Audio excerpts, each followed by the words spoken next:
ध्यान दीजिए गाड़ी संख्या 0319 डाउन लालकोला शियालदा पैसेंजर स्पेशल कुछ ही समय में प्लेटफॉर्म नंबर 3 पर आ रहे हैं। তো হ্যালো গাইস, আমি আর আমার ফ্রেন্ড বুবা তো আমরা চলে এসেছি শিয়ালদা স্টেশনে। তো আমাদের আরও সাথী আসছে, তারা অন্য স্টেশন থেকে আসবে, তাদের জন্য আমরা ওয়েট করছি। এখন কতক্ষণ ওয়েট করতে হবে সেটা তো জানি না, গাড়ি এখনো 1 ঘন্টা দেরি। তো আগে দেখতে থাকো কি হতে চলেছে।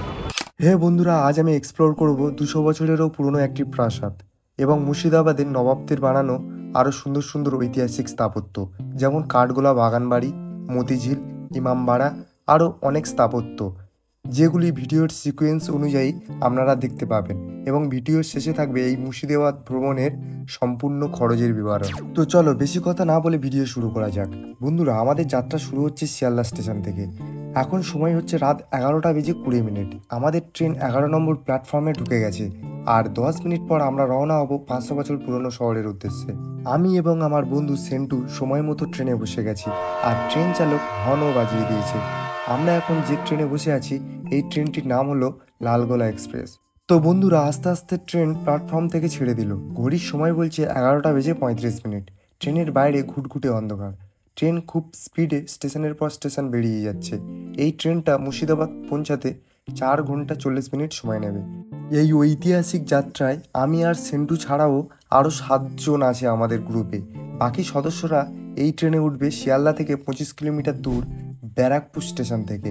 আমার বন্ধুরা ট্রেনে উঠে পড়েছে। পরিচয় করিয়ে দিই, এ সহেলি, এ সিপর্ণা আর এ হচ্ছে স্বর্ণালী, আর বাকিরা আমাদের প্যারেন্টস। বন্ধুরা, ফাইনালি আমরা চলে এলাম মুর্শিদাবাদ স্টেশন। এখন ঘড়ির সময় বলছে 4:15। কিন্তু এখন আমরা 1 ঘন্টা স্টেশনে অপেক্ষা করব, কারণ এই দিকে সিপর্ণার মামির খুব শরীর খারাপ লাগছে। তো ফাইনালি আমরা চলে এসেছি মুর্শিদাবাদ। তো আমাদের ফাইনাল ডেস্টিনেশন। তো আগে কি হতে চলেছে চলো। তোমার কি মনে হচ্ছে? এখানে শুধু আমরাই ঘুরতে এসেছি, আর কেউ আসেনি? না। তা এতজন একটা বড় ট্রেন চলে গেল। আরে ওটা তো সবাই তো চলেই গেল লালগোলা, আমাদের সাথে কোথায় নামলো? সবাই কিছুক্ষণ বিশ্রাম নেওয়ার পর আমরা হাঁটতে শুরু করলাম। অসুস্থ মামি সিঁড়ি চড়তে পারবে না বলে আমরা সিদ্ধান্ত নিলাম রেল লাইন ধরে হেঁটে যাওয়ার। প্রথমে মামি বলছিল প্রচণ্ড শরীর খারাপ লাগছে, কিন্তু 5 মিনিট রেস্ট করার পর একদম সম্পূর্ণ শরীর সুস্থ হয়ে যায়। আমরা রেল লাইন ধরে 5 মিনিট হেঁটে হাজারদুয়ারি যাওয়ার মেন রাস্তায় পৌঁছে গেলাম। কিছুক্ষণ মেন রাস্তা দিয়ে হাঁটতে হাঁটতে একটা ইঞ্জিন ভ্যানের দেখতে পেলাম। কত টাকা কি বলছে? 2 টাকা করে বলছে এখান থেকে, এই সামনে ইমামবাড়া।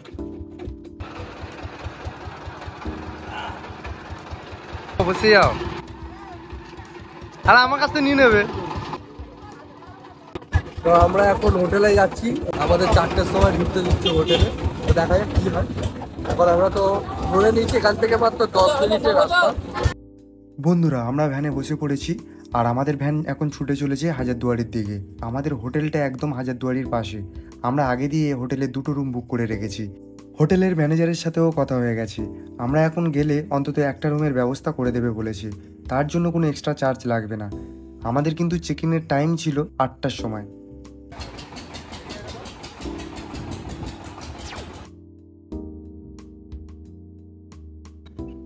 তো বন্ধুরা, আমরা এখন সকালবেলা পুরো ইমামবাড়ার সামনে দাঁড়িয়ে আছি, দেখতে পাচ্ছ। আর পুরো সকালের কিন্তু দারুণ লাগছে। ইয়েলো কালারটা পুরো যেন পুরো ফুটে উঠেছে একদম সকালের মুভমেন্টের সাথে, খুব দারুণ লাগছে। তো পুরো ভিডিওটা দেখতে থাকো, আর আগে কি হয় পুরো দেখাবো।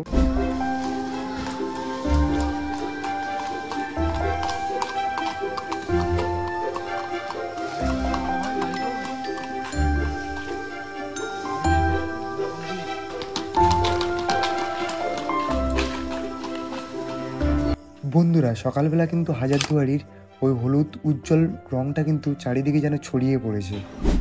আমরা আমাদের হোটেলে চলে এসেছি। এটা হচ্ছে হোটেল অন্বেষা। ভীষণ ভালো ব্যবহার। দেখা যাক রুমগুলো কিরকম হয়। তো চলো আমাদের সাথে তোমরাও দেখতে থাকো।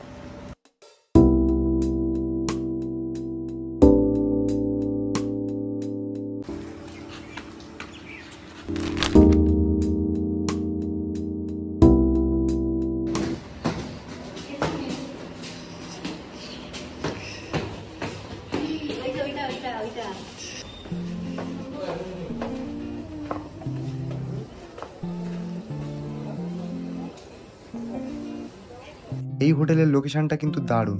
হোটেলের ঠিক পিছনেই আছে হুগলি নদী, আর সামনে মাঠ, আর আমার ডান দিকে আছে ইমামবাড়া। এই হোটেলের এসি রুম 900 টাকা আর নন এসি 600 টাকা। আমরা যেহেতু 9 জন, তাই আমরা 3টে রুম বুক করেছি।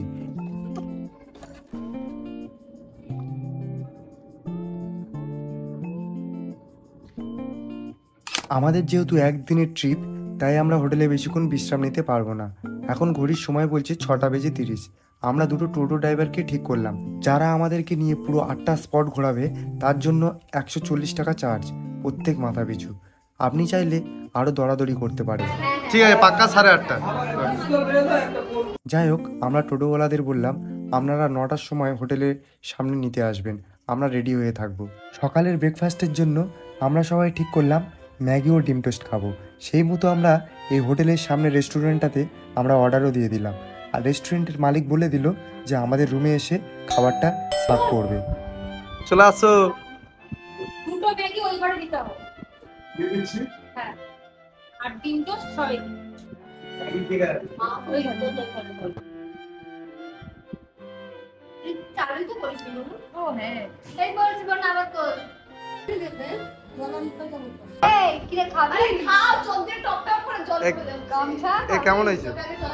খুব ভালো হয়েছে। বন্ধুরা, আমাদের সবাইয়ের খাওয়া হয়ে গেছে, আর এবারে আমাদের সবাই রেডি হতে হবে। তারপর স্নান সেরে সবাই রেডি হলাম। মেয়েরা 2 ঘন্টা দিয়ে সাজছে, কিন্তু তারপরেও নাকি স্যাটিসফাই নয়। একবার ভাবুন, টোটোওয়ালা নিচে দাঁড়িয়ে আছে 25 মিনিট ধরে, মেয়েগুলো সাজুগুজু করে নাকি ভালো লাগছে না, বলছে আবার সাজবে। কি সমস্যা একবার ভাবুন তো। আমি সত্যি বুঝতে পারছি না। এদিকে কই রাখলি? চুলটা তো বাঁধা হয়ে যেত আমার।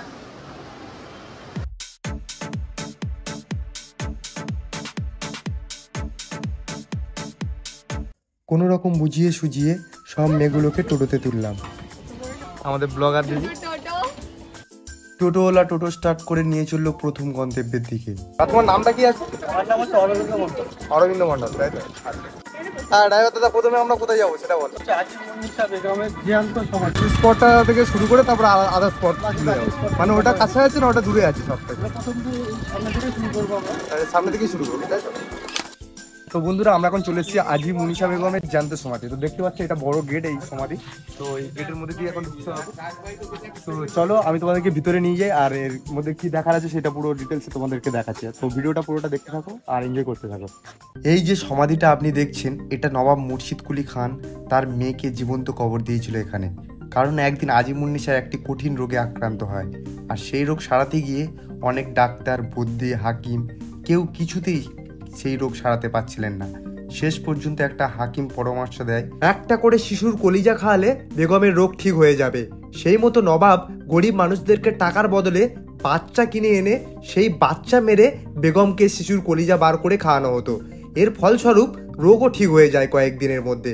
কিন্তু বেগম তারপরেও তার দাসীদের দিয়ে প্রত্যেক দিন একটা করে শিশু মেরে তার কলিজা বার করে খাওয়াটা তার নেশায় পরিণত হয়।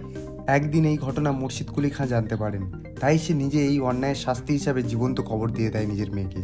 এখন এই কবরটা শুধু একটা মাত্র গেট অবশিষ্ট আছে, বাকি ভাগীরথী নদী গ্রাস করে ফেলেছে কালক্রমে। তো সমাধির পিছনেই আমাদের আখ বাগান, পুরো ভর্তি চারপাশে।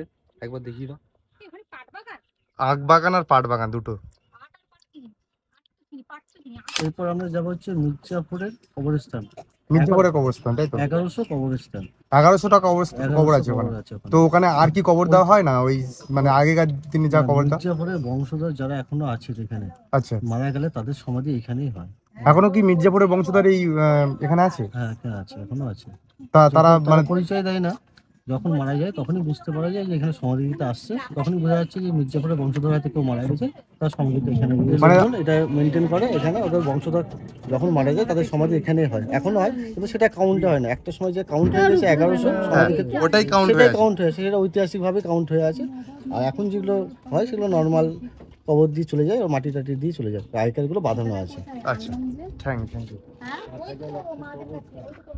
তো আমরা এখন মির্জাপুরের কবরস্থানের সামনে দাঁড়িয়ে আছি, আর এটা হচ্ছে মির্জাপুরের মসজিদ। মানে মির্জাপুর একমাত্র এখানে এসে নামাজ পড়তে পারতো, আর কারোর এলাও ছিল না। বন্ধুরা, আমরা এখন চলে এসেছি জাফরাগঞ্জে, আর এই জাফরাগঞ্জের নামটা রেখেছিলেন স্বয়ং মির্জাফর। বন্ধুরা, আমরা যাকে বিশ্বাসঘাতক মির্জাফর নামে চিনি তার আসল নাম কিন্তু মীর মোহাম্মদ জাফর খান। আসুন আপনাকে কবরের ভিতরে নিয়ে যাই।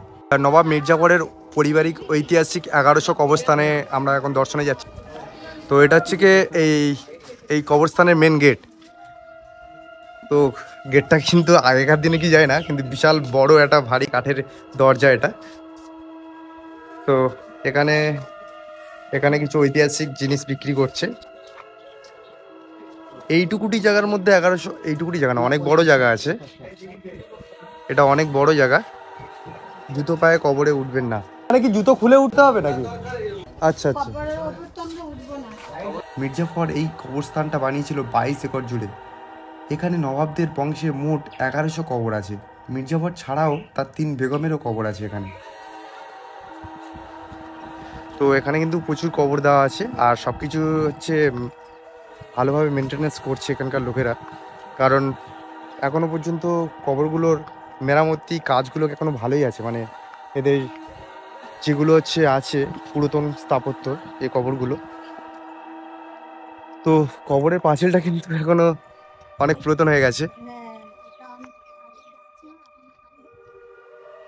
তো এখানে প্রচুর কবর দেওয়া হয়েছে একটা সময়। 1100 কবর দেওয়ার পর থেকে কিন্তু আর কাউন্ট হয়নি।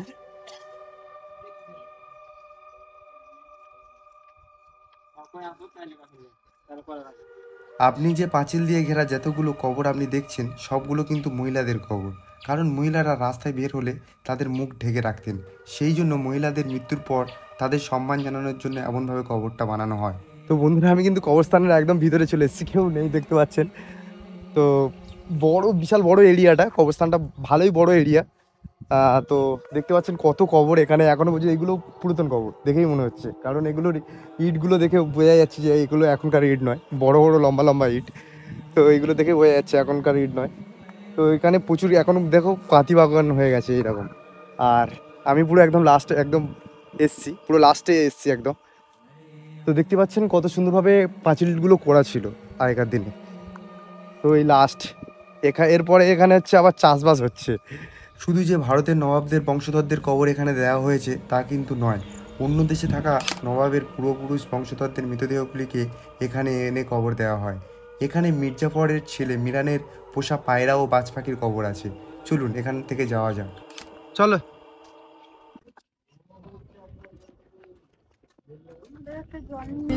এরপর আমরা যাবো মির্জাফরের বাড়ির গেট। বাড়িটা তো ধ্বংসাবেশ, আচ্ছা, গেটটা অবশিষ্ট পড়ে আছে। এই গেটটাকে বলা হচ্ছে নিমুখ হারাম দেউরি বলা হয়। নবাব সিরাজউদ্দৌলা পলাশী যুদ্ধে যখন পরাজিত হচ্ছিলেন, আচ্ছা, তখন ওনার সেনাপতি হিসাবে কাজ করছিলেন মির্জাফর। আচ্ছা, মির্জাফর ষড়যন্ত্র, নিজেদের সাথে হাত মিলিয়ে ষড়যন্ত্র যখন করেছিলেন, উনি যখন বুঝতে পেরে গেছিলেন, তখন নৌকা পথে উনি বাংলাদেশ পালিয়ে যাচ্ছিলেন। শব্দ ধারণ করে যখন যাচ্ছিল, নৌকার মাঝি যখন বুঝতে পারে যে ইনি হয়তো সিরাজউদ্দৌলা, তো পায়ের জুতো দেখে চিনতে পেরে গেছিল। আচ্ছা, শব্দ ধারণ করেছিল ঠিকই, কিন্তু নবাবী যে জুতোটা, সেই জুতোটা চেঞ্জ করেছিল না। তার ফলে সামান্য কিছু টাকা বা মোড়ের পরিবর্তে মির্জাফরের হাতে নবাব সিরাজউদ্দৌলাকে তুলে দিয়েছিল নৌকার মাঝি। আচ্ছা, তুলে দেওয়ার পর নৌকার মাঝিকেও সঙ্গে সঙ্গে মেরে দেওয়া হয়েছিল। কারণটা কি, বাংলা বিহার উনি স্বাধীন নবাব, তাকে যদি সামান্য কিছু টাকা বা মোড়ের পরিবর্তে ধরে দিতে পারলো, পরবর্তীকালে হয়তো মির্জাফরকে বা অন্য কাউকে এরকমভাবে কাউকে ধরে দিতে পারবে, সেই জন্য ওনাকেও মেরে দিয়েছিল। মির্জাফরের বাড়িতে যখন বন্দি করে রাখা হয়েছিল, 7 দিন কারাগারে বন্দি করে রাখার পরে মির্জাফরের ছেলে মিরনের আদেশে নবাব সিরাজউদ্দৌলাকে এখানেই মারা হয়েছিল, এই ভিতরটাই। মারার পর এই গেট দিয়ে বের করিয়ে গোটা লালবাগ শহর ঘোরানো হয়েছিল। তাই জন্য এই গেটটাকে এখন বলা হচ্ছে নিমুখ হারাম দেউরি। মানে নিজের মাসির ছেলের সাথে বিশ্বাসঘাতক করেছিলেন বলে ওই জন্য একে নিমুখ হারাম দেউরি বলা। এই জায়গাটার নাম ছিল গুলবাগ আগে, এখন এটাকে নিমুখ হারাম দেউরি বলা। এই গেটটা অবশিষ্ট পড়ে আছে, বাড়িটা ধ্বংসাবেশ। এরপর আমরা যাব হচ্ছে নসিপুর মহন্ত দেবের আখড়া।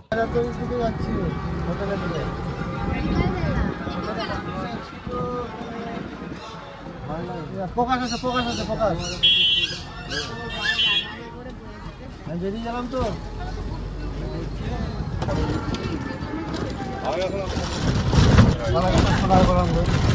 রথ, কাঠের রথ, এখনো রাখা আছে, তাই তো? রাখা আছে। 300 বছর পুরনো যে বাসনপত্রগুলো ব্যবহার করা হতো, সেগুলো বর্তমানে রাখা আছে এর ভিতরে। আচ্ছা কত টাকা করে এখানে? 20 টাকা করে টিকিট। এই যে আমাদের টিকিট কেটে নিয়েছি, চলো এবার ঢুকবো। বন্ধুরা আমরা এখন চলে এসেছি জাফরগঞ্জের নসিপুর আখড়ায়। চলুন দেখি ভিতরে কি দেখার আছে। বন্ধুরা এই আশ্রমের ভিতরে ঢুকতে গেলে 20 টাকা দিয়ে আপনাকে টিকিট কাটতে হবে। নবাব রাজার বাড়ি নয়, মহন্তদের আশ্রম। এখানে দেখার আছে 22 মণ সোনা চাঁদির রথ, যার ওয়েট হচ্ছে 880 কেজি। 80 টাকার একটা গাড়ি আছে, যে গাড়িটা সর্বপ্রথম ভারতে নিয়েছিলেন ইংরেজ। নবাবকে দান করলেন, নবাব আশ্রমকে দান করলেন। কোন নবাব কত সালের গাড়ি আমরা বলে দিই। 16 টাকা দামের নবাবী আমলের খাট, 1 পয়সা দামের পাখা, 12 লকের তালা, নবাব রাজাদের বৈঠকখানা, 700-800 মানুষের রান্নার বাসন, নবাবী পিরিয়ডের 70 ধরা বল। মির্জাফরের বাড়ি আমাদের গেটের পাশে, মির্জাফরের বাড়ি বন্ধ। মির্জাফরের বাড়ির 3টে জিনিস আছে এখানে দেখাবার জন্য, এগুলো বাইরে। ভেতরে একটা সাইড আছে, রূপোর দরজার উপর সিংহাসন, সোনার মূর্তি আছে রাধাকৃষ্ণ, সোনার মূর্তি আছে রাম লক্ষ্মণ সীতা, বেড়েবাড়ি ঝাড়, গুরুদেবের সিংহাসন, রাসের সরঞ্জাম, যাত্রা স্টেজ, জগন্নাথ দেবের মন্দির, রঘুনাথ দেবের মন্দির, রাধাকৃষ্ণের মন্দির, চন্দনকাঠের লক্ষ্মীনারায়ণ। বন্ধুরা এই বড় গেটটা দিয়ে ঢুকতেই আমি দেখতে পেলাম দুটো বড় বড় পিতলের রথ রাখা আছে। তারপর ভিতরে কিছুটা হেঁটে যাওয়ার পর দেখলাম পুরাতন আমলের একটি গাড়ি। মুর্শিদাবাদের নবাব নাকি এই গাড়িটি আশ্রমকে দান করেছিলেন। এছাড়াও এর মধ্যে আরও অনেক কিচ্ছু আছে। তার মধ্যে উল্লেখযোগ্য হলো কার্বাইড গ্যাসের মাধ্যমে আলো জ্বালানো হ্যারকেন, 16 টাকার দামের একটি খাট, 12 লকের একটি তালা, নবাবী আমলের বাসন কোসন, এছাড়াও একটি পুরাতন দিনের রঘুনাথ দেবের মন্দির। এবং সবথেকে উল্লেখযোগ্য যে জিনিসটা এখানে রাখা আছে সেটা হলো 880 কেজির রূপোর রথ। মানে 880 কিলো। তখনকার দিনে মহান্ত ভগবান দাস 1270 টাকা খরচা করে রথটিকে তৈরি করেছিলেন। রথের একটু নিচে থেকে ওপর অব্দি ভালো করে দেখে নেবেন। নবাবী পিরিয়ডে রথটা তৈরি হয়েছিল বলে নবাবের আদেশ মতন রথটাকে তৈরি করতে হয়েছিল। ওপরটা দেখে নেবেন মসজিদ আকারের করা আছে, মাঝখানটা দেখে নেবেন নিতাই গৌড় ধর্মে, হাতিটা মনে হচ্ছে জৈন ধর্মে, হিন্দু মুসলিম জৈন 3টে জাতি ধর্মে এই রথটাকে তৈরি করা হয়েছিল। আর গানগুলো দেখো, গানগুলো দারুণ। আর আগেকার দিনে হচ্ছে এটা হচ্ছে কি লাইট বলে, ওই হ্যারকেন।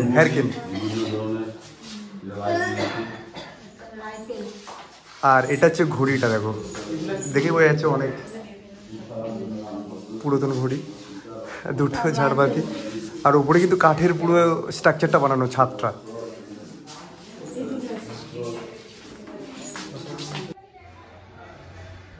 আমরা আশ্রম ঘুরে বেরিয়ে পড়লাম নসিপুর রাজবাড়ির দিকে। কিছুক্ষণের মধ্যে আমরা পৌঁছে গেলাম রাজবাড়ির সামনে।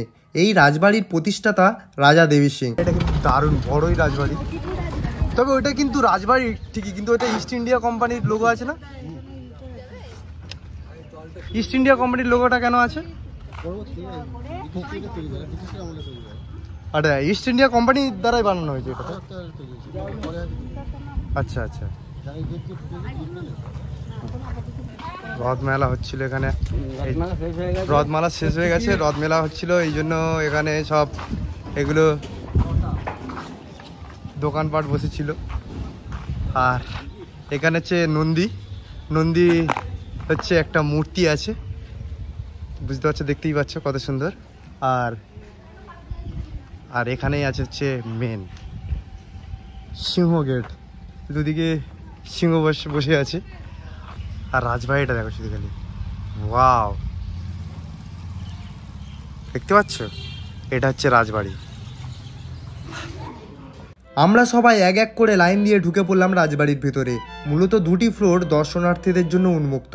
এই রাজবাড়ির ভিতরে বেশ কিছু ঐতিহাসিক জিনিসপত্র রাখা আছে, যেমন 2টি রূপোর হাতি, একটি বিশাল বড় পিয়ানো, সুন্দর সব আসবাবপত্র রাজার ব্যবহৃত, এবং রাজা দেবী সিং অপরাধীদের যে কক্ষে ফাঁসি দিত সেই কক্ষটাও এখানে আছে, এবং সুন্দর একটা দালান ঘর, একটা রামচন্দ্র দেবের মন্দির, এবং মন্দিরের ওয়ালে লাগানো আছে বিভিন্ন ভগবানের অবতারের মূর্তি।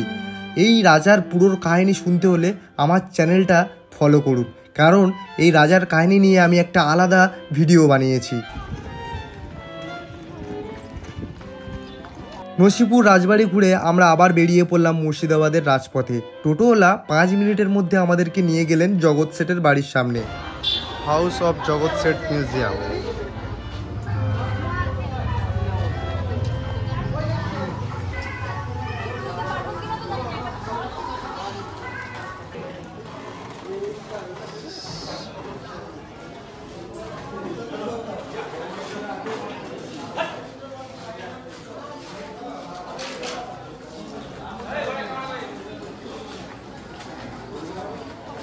এই জগৎ শেঠ নবাবী আমলে ভারতের সব থেকে ধনী ব্যবসায়ী ছিলেন। এই জগৎ শেঠের বাড়ির ভিতরে আপনি দেখতে পাবেন জগৎ শেঠের সেনাদলের সৈন্যরা কেমন অস্ত্র ব্যবহার করত, নবাবী আমলের মিউজিশিয়ানরা কেমন মিউজিক্যাল ইনস্ট্রুমেন্ট ব্যবহার করত। একটা কাঠের পালকিও রাখা আছে এখানে।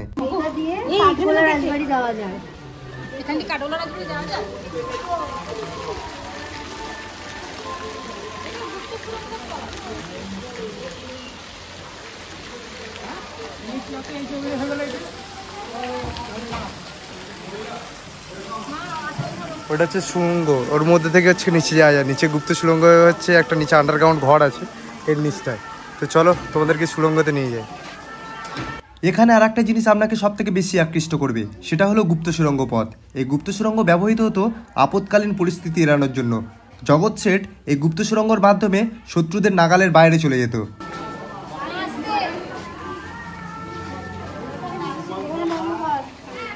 এখানে ক্যামেরা বন্ধ।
এই জগৎ শেঠের বাড়িটা আধুনিক বাংকার বললে ভুল হবে না।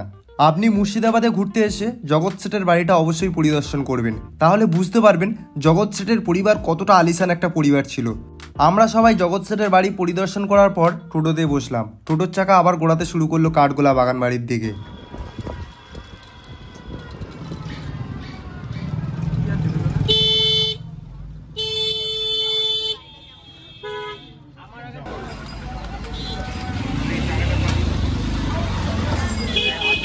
কিছুক্ষণ পর আমরা পৌঁছে গেলাম বিশাল একটা গেটের সামনে। গেটটা দেখে আপনার মনে হবে কত কিছুর ঐতিহাসিক সাক্ষী বহন করে কাঠগোলা বাগানটাকে এখনো পাহারা দিচ্ছে। সবাই আস্তে আস্তে গেটের মধ্যে দিয়ে ঢুকে পড়লাম। সামনে দেখি একটা বিশাল আম বাগান।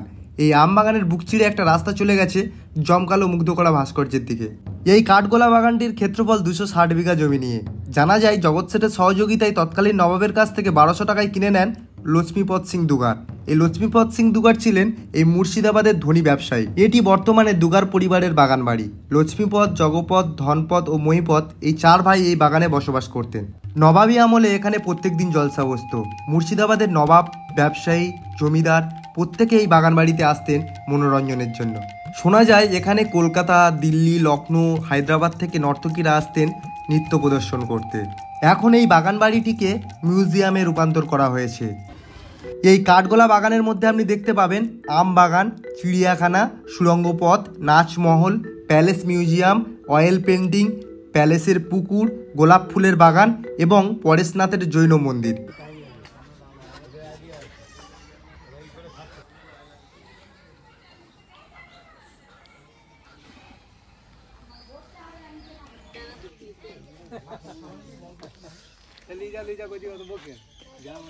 এই জৈন মন্দিরের সামনে একটি বিশাল বড় পুকুর আছে, আর এই পুকুরের মধ্যে আপনি বড় বড় মাছও দেখতে পাবেন।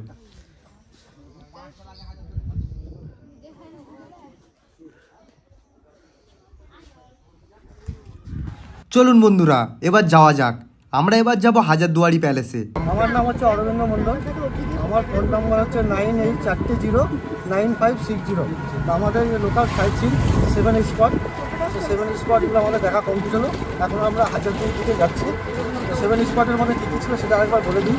কাঠগোলা বাগান বাড়ি, জগৎ শেঠের বাড়ি, নসিপুর রাজবাড়ি, নসিপুর আখড়া, মির্জাফরের বাড়ি, মির্জাফরের সমাধি, জিয়ান্ত সমাধি, যাকে আজিম হিসেবে গেলে জিয়ান্ত সমাধি বলা হয়। দিয়ে আমরা এখন হাজারদুয়ারি দিকে যাচ্ছি। তো হাজারদুয়ারি যাওয়ার আগে একটা খাবার হোটেলে ঢুকবে, খাওয়া দাওয়া করে তারপর বলছি তোমার চার্জ কত নাও? মানে এই সাতটা তোমার এমনি লোকাল চার্জ কত? আমাদের হচ্ছে 120 টাকা পার হেড 120 টাকা। এই 7টা জায়গা করাবে পার হেড 120 টাকা। তারপরে আরও স্পট আছে, যেরকম আপনারা যেরকম ঘুরবেন সেরকমভাবে লোকাল ভাড়া আমাদের যেতে হয়। মতিঝিল পার্ক যেতে হলে 20 টাকা করে যাওয়া, 20 টাকা আসা, কিন্তু 25 টাকার জন্য ওই চার্জ দেওয়া হয় না। কিন্তু আপনি যেন যা ভাড়া দেবেন লোকাল লোক যেখানে সে একই ভাড়াই। আচ্ছা ঠিক আছে। এখান থেকে প্রায় 3.5 কিলোমিটার থেকে 4 কিলোমিটার রাস্তা। আমাদের গাড়ি ছেড়ে দিয়েছে, আমরা হাজারদুয়ারি প্যালেস পরিদর্শনের আগে কিছু খেয়ে নেব, এটাই সিদ্ধান্ত নিলাম।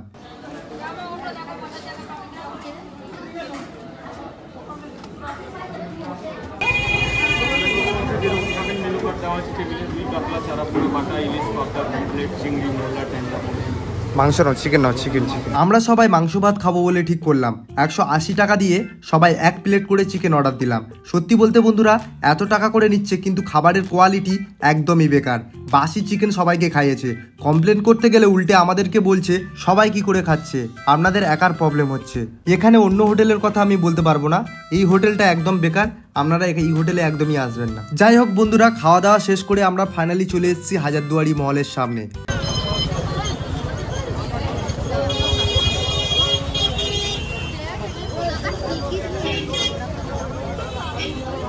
বন্ধুরা প্রচণ্ড রোদ, সাথে ভ্যাবসা গরম। কিছুক্ষণ টিকিট কাউন্টারে অপেক্ষা করলাম যাতে রোদটা কিছুটা কমে।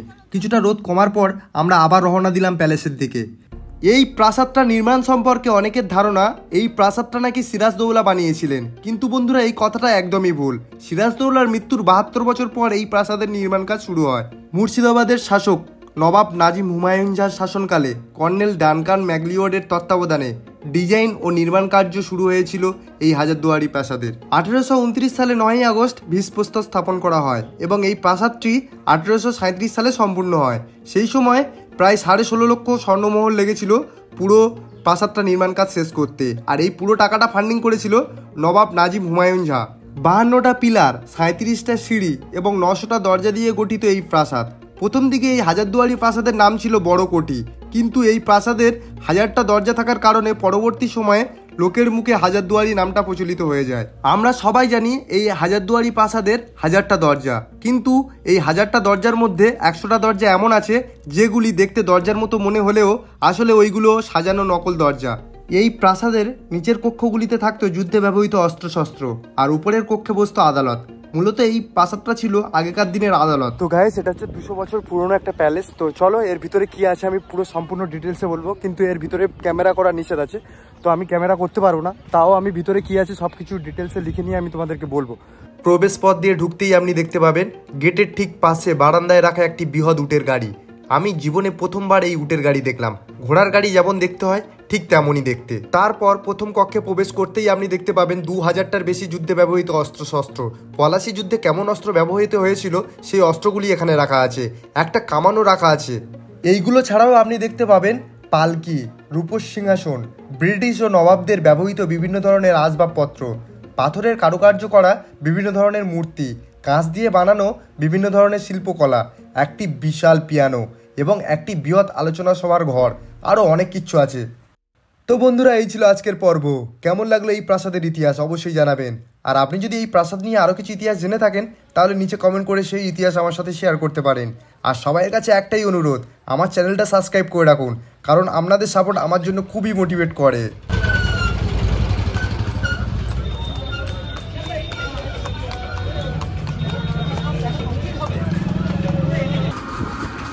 একটা ঘোড়ার উপরে কতজন যাচ্ছে? 14 জন। বন্ধুরা, আমরা সবাই হাজারদুয়ারি থেকে বেরিয়ে আরও একটা স্থাপত্য পরিদর্শন করেছি, আর সেই স্থাপত্যটা হলো মতিঝিল পার্ক। এই মতিঝিল পার্ক নিয়ে আমি বিস্তারিত একটি ভিডিও বানিয়েছি, অবশ্যই দেখুন। বন্ধুরা, আপনার এই মুর্শিদাবাদ ভ্রমণ যদি 2 দিনের হয় তাহলে মুর্শিদাবাদ রেল স্টেশনের ওই পারে তথা মুর্শিদাবাদের পশ্চিমে কাটরা মসজিদ, জাহান পোশা কামান, ফতি মসজিদ, এছাড়া ভাগীরথী নদীর ওই পারে খোশবাগ, হিরাঝিল, রোশনীবাগ, ডাহাপাড়া ধাম, কিটরেশ্বরী মন্দির এবং রানী ভবানীর চারবাংলা মন্দির এইসব পরিদর্শন করতে পারবেন। যাই হোক বন্ধুরা, আপনি আপনার সুবিধা মতো অন্তত একবার এই মুর্শিদাবাদ শহর থেকে ঘুরে যান। আমাদের একদিন ভ্রমণ যাত্রা এখানেই শেষ হলো। আমরা সবাই আবার হোটেলে ফিরে গেলাম এবং হোটেলে সারা রাত কাটিয়ে পরের দিন সকাল সকাল বেরিয়ে পড়লাম কলকাতার উদ্দেশ্যে। হ্যাঁ না কোনো অসুবিধা নেই, চলো এখানে দেখি। বাইরে কি?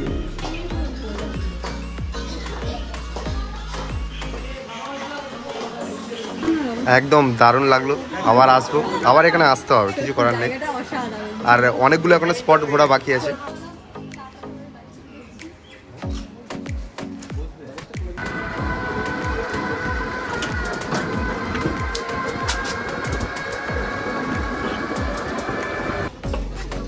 তিন নম্বর প্ল্যাটফর্মে ট্রেন আসবে।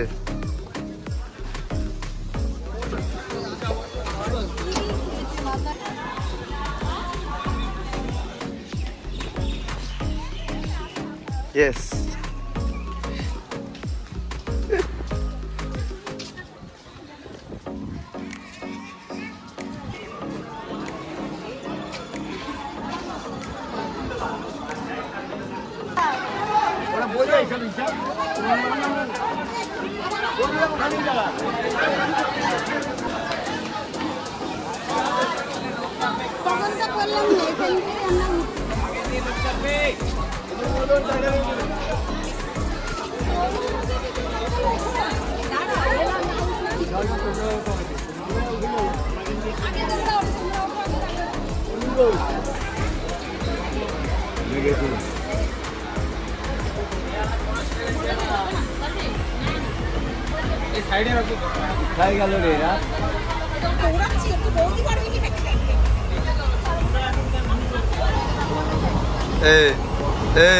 कितनी भूतनी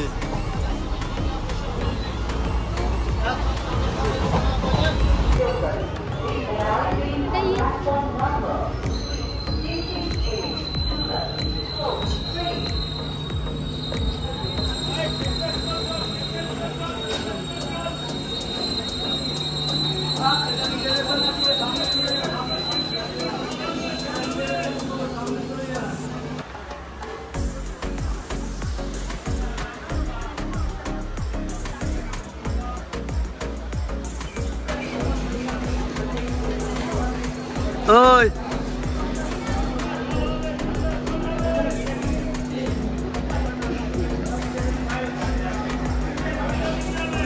यस टाटा ना ना ठीक है আবার দেখা হবে ঠিক আছে সাবধানে সাবধানে যাও